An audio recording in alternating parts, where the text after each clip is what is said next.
श्री शिवाय नमस्तुभ्यम हर हर महादेव। देखिए दोस्तों, हम सभी जानते हैं कि दिनांक 16 मार्च को शनिवार के दिन फाल्गुन मास के शुक्ल पक्ष की सप्तमी तिथि का दिन है और पूज्य गुरु जी ने बताया है कि इस दिन आपको मात्र एक बूंद शहद से शिवलिंग के सामने एक ऐसा अचूक उपाय करना है जो आपके जीवन की सारी समस्याओं को समाप्त करने के लिए है, धन दौलत को बढ़ाने के लिए है, संपत्ति को बढ़ाने के लिए है, मान सम्मान और नौकरी को प्राप्त करने के लिए है। जीवन में किसी भी प्रकार की समस्याएं चल रही हैं, संकट चल रहे हैं तो उन्हें दूर करने के लिए हैं, रोग और बीमारी को दूर करने के लिए हैं और साथ ही साथ आपके जीवन में जो भी परेशानियां हैं उन्हें दूर करने वाले हैं। तो चलिए दोस्तों, जानते हैं गुरुजी द्वारा बताए गए उस विशेष उपाय के बारे में। लेकिन उससे पहले आप सभी से एक निवेदन है कि चैनल पर यदि पहली बार आए हैं तो चैनल को सब्सक्राइब करें और कमेंट में श्री शिवाय नमस्तुभ्यम या फिर ओम नमः शिवाय जरूर लिखें। देखिए, आज का यह पूरा ही वीडियो हम सभी के लिए बहुत ही खास होने वाला है, क्योंकि आज की इस वीडियो में हम गुरुजी द्वारा बताए गए बहुत ही खास उपायों के बारे में जानने वाले हैं। गुरुजी के यह उपाय आपके जीवन की सारी समस्याओं को समाप्त करने वाले हैं। तो चलिए दोस्तों, जान लेते हैं गुरुजी द्वारा बताए गए सबसे पहले विशेष और चमत्कारिक उपाय के बारे में। देखिए, यह जो उपाय है आपकी विशेष मनोकामनाओं को परिपूर्ण करने वाला है।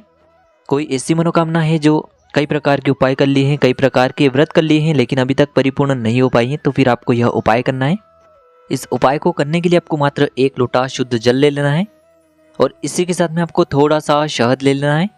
शहद आपको मात्र आधा चम्मच या फिर उससे भी कम लेना है और इसी के साथ में आपको मात्र एक बेलपत्र ले लेनी है। बेलपत्र जो है वह कहीं से भी टूटी हुई खंडित नहीं होनी चाहिए, इस बात का आपको विशेष रूप से ध्यान रखना है। अगर आपके पास बेलपत्र नहीं है तो हर बार की तरह आप शिवलिंग पर चढ़ी हुई बेलपत्र को पुनः शुद्ध जल से धोकर के उसका उपयोग कर सकते हैं। बस आपको ध्यान रखना है कि बेलपत्र जो है वह कहीं से भी टूटी हुई खंडित नहीं होनी चाहिए। अब यह सभी सामग्रियां लेकर के आपको पहुंच जाना है भगवान शिव के मंदिर में।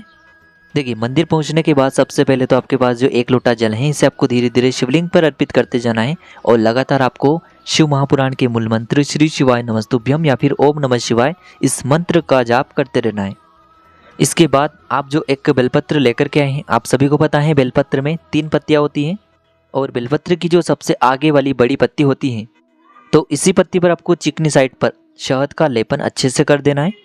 यानी कि आपको आगे वाली पत्ती पर शहद का लेपन करते जाना है और आपको लगातार ओम नमः शिवाय इस मंत्र का जाप करते रहना है। अब इस बेलपत्र को आपको अपने सीधे हाथ की हथेली पर रखना है और आपको महादेव से प्रार्थना करनी है कि हमारे जीवन की इस प्रकार की मनोकामना है जो कई प्रकार के व्रत उपाय करने के बावजूद भी परिपूर्ण नहीं हो पाई है। मेरे जीवन में धन की बहुत ही ज़्यादा समस्याएं रहती हैं, जीवन में व्यापार की बहुत ही ज़्यादा समस्याएं चल रही हैं, नौकरी प्राप्त नहीं हो पा रही है, मकान और ज़मीन से बहुत ही ज़्यादा परेशान रहते हैं। किसी भी प्रकार की मनोकामना है तो उस मनोकामना को आपको मन में स्मरण करना है और यह जो एक बेलपत्र है इसे आपको भगवान शिव के शिवलिंग पर अर्पित कर देनी है। देखिए, यह जो बेलपत्र है आपको शिवलिंग पर चिपकानी है, यानी कि आपको रखना नहीं है। इस बेलपत्र को आपको शिवलिंग पर चिपकानी है। तो बेलपत्र की जो डंडी है वह नीचे की तरफ रहेगी और बेलपत्र की चिकनी साइड जिस पर आपने शहद लगाया है वह शिवलिंग की तरफ रहेगा। इस प्रकार से आपको यह बेलपत्र शिवलिंग पर चिपकानी है। फिर आपको 1 से 2 मिनट तक शिवलिंग के सामने बैठकर भगवान शिव से प्रार्थना कर लेनी है और पुनः आपको अपने घर आ जाना है। गुरुजी ने इस उपाय के लिए बताया है, जब भी आपको ऐसा लगने लगे कि पशुपतिनाथ व्रत करने के बावजूद भी आपकी मनोकामना परिपूर्ण नहीं हो पाई है तो इस उपाय को किसी भी शनिवार के दिन या फिर किसी भी आने वाली विशेष तिथि पर अवश्य करें। आपकी जो भी मनोकामना होगी वह महादेव की कृपा से निश्चित ही परिपूर्ण होगी। अब दोस्तों, हम जान लेते हैं दूसरे विशेष और चमत्कारिक उपाय के बारे में। इस उपाय के लिए भी आपको मात्र एक लोटा शुद्ध जल लेना है तांबे के पात्र के अंदर। अब इसी के साथ में आपको 22 काले तिल के दाने भी लेने होंगे। देखिए, इस उपाय के लिए आपको गिन करके 22 यानी कि 22 काले तिल के दाने लेने हैं और फिर सबसे आखिर में आपको एक दीपक लेना होगा। दीपक आप चाहें तो मिट्टी का भी ले सकते हैं या फिर आप शुद्ध आटा मढ़कर उसका भी एक दीपक तैयार कर सकते हैं। इस दीपक में आपको शुद्ध देसी घी का प्रयोग करना है और दीपक में आपको गोल रुई की बाती का प्रयोग करना है। अब दोस्तों, मात्र ये तीनों ही सामग्रियां लेकर के आपको पहुंच जाना है भगवान शिव के मंदिर में। यह उपाय भी आप सुबह से लेकर के शाम तक किसी भी समय में कर सकते हैं। देखिए, मंदिर पहुंचने के बाद सबसे पहले तो आप जो काले तिल लेकर के गए हैं उन्हें आपको उस जल के पात्र के अंदर डाल देने हैं। यानी कि आप जो 22 काले तिल के दाने लेकर के आए हैं उनमें से आपको 11 काले तिल के दाने उस पात्र के अंदर डालने हैं। एक एक काले तिल को आपको उस पात्र के अंदर डालना है और आपको ओम नमः शिवाय या फिर श्री शिवाय नमस्तुभ्यम इस मंत्र का जाप कर लेना है। अब यह जो एक लोटा जल है इसे आपको धीरे धीरे शिवलिंग पर अर्पित कर देना है। श्री शिवाय नमस्तुभ्यम इस मंत्र का जाप करते हुए अब दोस्तों आप जो एक दीपक लेकर के गए हैं इसे आपको शिवलिंग के आसपास कहीं भी रख देना है और इस दीपक को आपको प्रज्वलित कर लेना है और महादेव से आपकी जो भी विशेष मनोकामना है उसे आपको बोल देना है।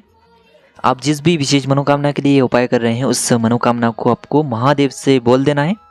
चाहे आप यह उपाय जीवन से संकट और कष्टों को दूर करने के लिए कर रहे हैं, अपने जीवन में कर्ज की समस्या को समाप्त करके धन धान्य की प्राप्ति के लिए यदि यह उपाय आप कर रहे हैं, या फिर किसी भी प्रकार की मनोकामना के लिए यदि यह उपाय आप कर रहे हैं, तो आपको उस मनोकामना को बोलना है। और आपको ये जो 11 काले तिल के दाने हैं, आपने 11 काले तिल के दाने उस पात्र के अंदर डाल दिए हैं और आपके पास जो 11 काले तिल के दाने और बचे हुए थे, इन काले तिल को आपको उस दीपक के अंदर डालने हैं और फिर आपको इस दीपक को प्रज्वलित कर देना है और शिवलिंग के सामने थोड़ी देर बैठकर आपको पुनः अपने घर आ जाना है।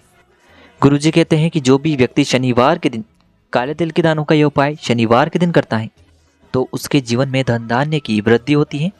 अगर उसके जीवन में संकट, परेशानियां और समस्याएं बहुत अधिक है तो वह भी समाप्त होती है। और यदि उसके जीवन में कर्ज की समस्या है तो उसमें भी उससे बहुत ही जल्द छुटकारा मिलता है। तो इस उपाय को आप लगातार 5 शनिवार या फिर 7 शनिवार कर सकते हैं, या फिर आप 2 शनिवार भी लगातार इस उपाय को कर सकते हैं। तो इस प्रकार से संकटों को समाप्त करने के लिए आपको यह उपाय करना है। अब हम जानते हैं गुरुजी द्वारा बताए गए तीसरे विशेष और अंतिम उपाय के बारे में। देखिए, यह उपाय भी आपके जीवन में संकटों को समाप्त करने वाला है, जीवन में जो भी रुके हुए कार्य हैं उन्हें सफल बनाने वाला है, जीवन में धन धान्य की प्राप्ति के लिए होने वाला है। तो देखिए, इस उपाय को करने के लिए सबसे पहले तो आपको 1 लोटा शुद्ध जल लेना होगा तांबे के पात्र के अंदर अपने घर से।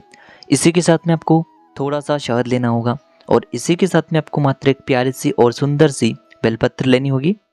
अब देखिए, मात्र तीनों ही सामग्रियां लेकर के आपको पहुंच जाना है भगवान शिव के मंदिर में।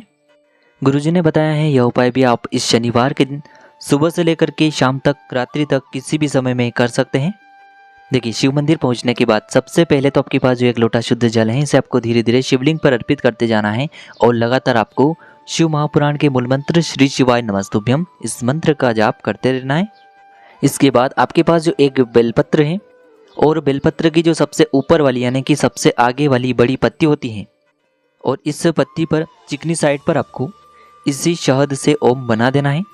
यानी कि आपको इस शहद को अपने सीधे हाथ की चीटी उंगली के जो पास वाली उंगली होती है, अनामिका उंगली, उसमें लेना है और इस उंगली से आपको बेलपत्र की आगे वाली बड़ी पत्ती पर शहद से ओम का निर्माण कर देना है और बेलपत्र की जो नीचे की 2 पत्तियां होती हैं उन पर आपको एक एक बिंदी लगा देनी है।